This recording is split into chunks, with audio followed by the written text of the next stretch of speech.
I think we have more questions than answers right now, Jim.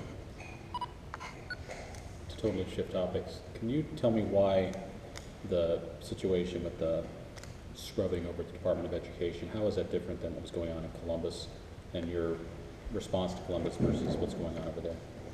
Well, actually, the response is very similar. The problem at Columbus originated as we were in there doing it, we were doing that work as part of their regular financial audit. Based on what we found, we ended up splitting that off and doing a special audit. But it did start off as a special audit.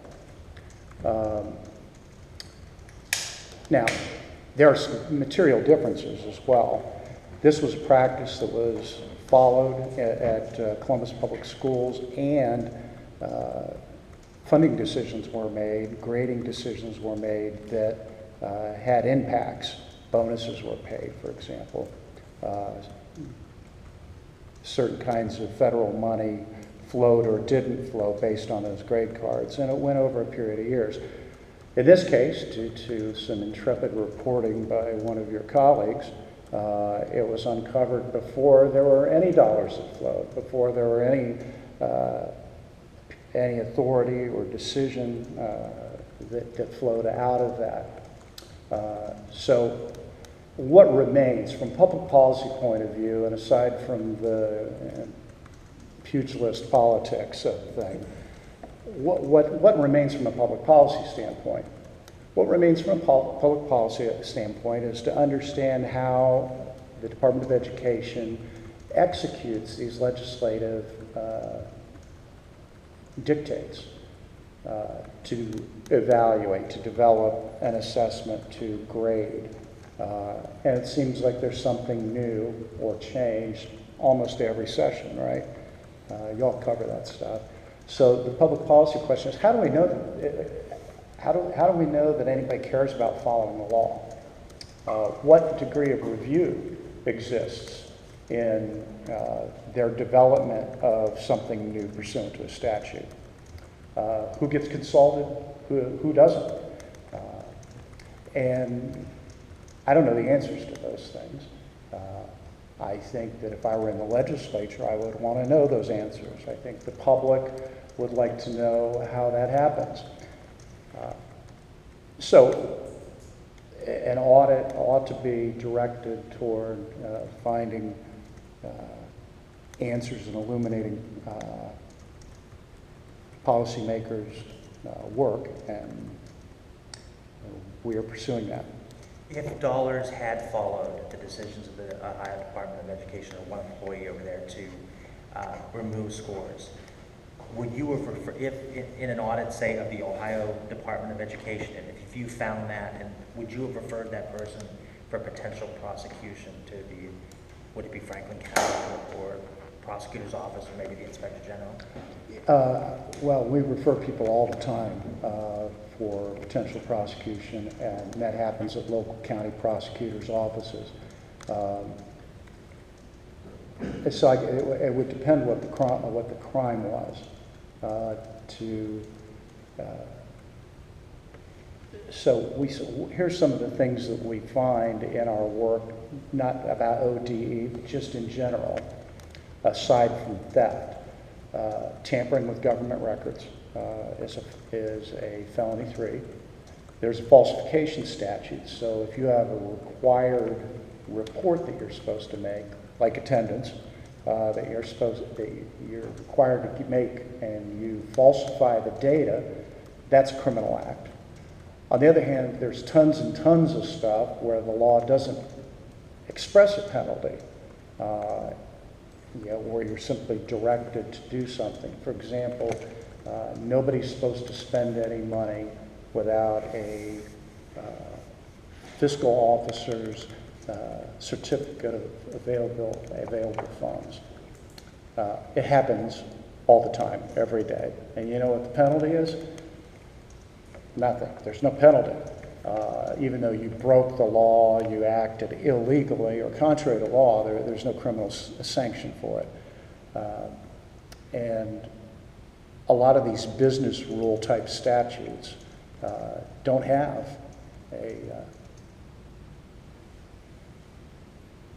a penalty clause. Now, I will tell you something that I think would be worth looking at. The legislature is examining Title 29 and is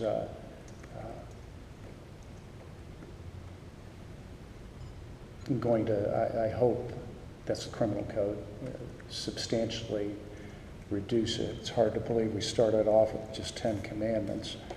But, you know, I think the dereliction of duty statute needs to be revisited. And it's certainly not every act of omission, not every act of negligence is a dereliction of duty. But we are seeing instances where there's significant consequences and apparently, you know, some degree of awareness of the failure on the part of the actor.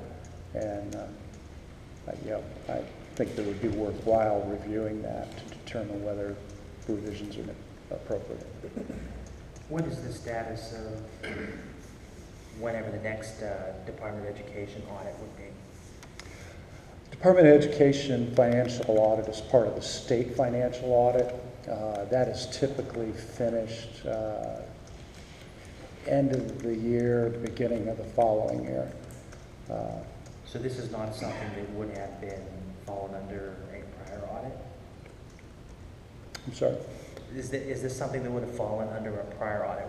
Would your auditors have found what this reporter found? We wouldn't have been testing for that unless we had had some reason to look there. There are literally tens of thousands of rules that we could check compliance for, and we look for areas of risk. There were no indicators of risk here, so no, I don't think that would have been likely to come up in a regular audit. That does raise questions about the process in that you were saying money hadn't flown from this yet, but did you want to process the protection on the front end? Does that mean there should be some change put in to give you authority to go sort of hard review this kind of stuff to ensure its credibility? I'm sorry, I'm not sure. Well, I answered the question. You were saying that the audit of the department itself likely would have found something like this. Likely would not have found. Right. Yes. Should there be something done so that you have specific audit provisions that would go on? Oh, I see. Look No, for stuff like no, this. it wouldn't have found it because of the nature of an audit. An audit is a sampling. An audit is generally designed to look at the controls that are designed to prevent fraud. So we don't look at 10,000 checks. We take 50 checks, and then we dive down very deep and say, okay, was there an appropriation? Was there a valid contract? Was there a purchase order? Was there a certificate of available funds? Are the duties segregated? Who approved it versus who authorized the check? And you go through all those pieces. And if you try 50 of them and 49 or 50 of them, everything was hunky-dory, then you have a high level of confidence that the systems that are in place to prevent fraud are operating. Because it's by necessity sampling, whether you're talking about the finances or compliance with the business rules of the statute, it's simply impossible to assure broadband compliance across the board. You'll never see any auditor in any state say they did everything right. And that's why those opinion letters read like they do at the front of the audits. Do you think the Data Governance Committee and the whistleblower policy that Superintendent Ross put in afterwards got some adequate response to catch this kind of thing on the front end? I think it's an excellent response. You know, he has a management problem. I wouldn't be surprised if that committee takes, you know, ends up overlapping our work a little bit, but that's fine. And, you know, I credit him with wanting to do it right and bringing in a group that's specifically tasked to undertake that. What do you think when you hear, and this was coming from some of the charter school critics and also some members of the state board, whenever a suggestion came up that the auditor is going to look at this, that the inspector general is going to look at this, the response was, that is not an independent investigation. I mean, there's an assumption here that because you're in government and that because you're of a political party, that you're going to come down one way or the other. Can you respond to that? Well, I'll just point to my record. I mean, that's a fair question for you to ask me in 2011. In the last 5 years, I've pretty much upset everybody.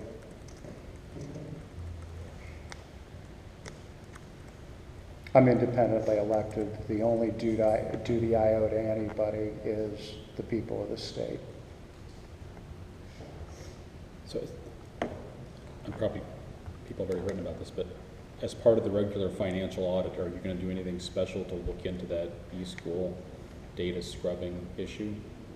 Are you going to change something about the way you're doing the financial audit to look deeper into that? Sure. We already are. And if, am I understanding correctly, if that uncovers something, then you would maybe pursue a special audit after that? That's how you did the Columbus schools, right? If there was something that I felt could be achieved in a special audit that couldn't be achieved in the course of our existing audit, yeah, I wouldn't hesitate.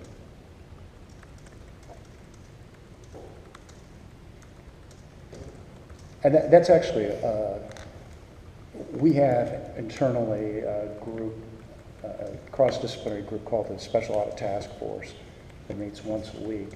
And all the stuff that comes in, we kind of shovel it out. And, well, let's check and see if there's anything to this before we launch an audit. This is a special audit. We're going to refer this to the region for part of the regular audit. And it's not uncommon that we might send something out to the region, they do some work, and they say, this looks like it's more than we thought it was, and then it moves into a special audit. So it's not unusual that the nature of the thing and how it's managed changes based on the facts that we find. Anything further?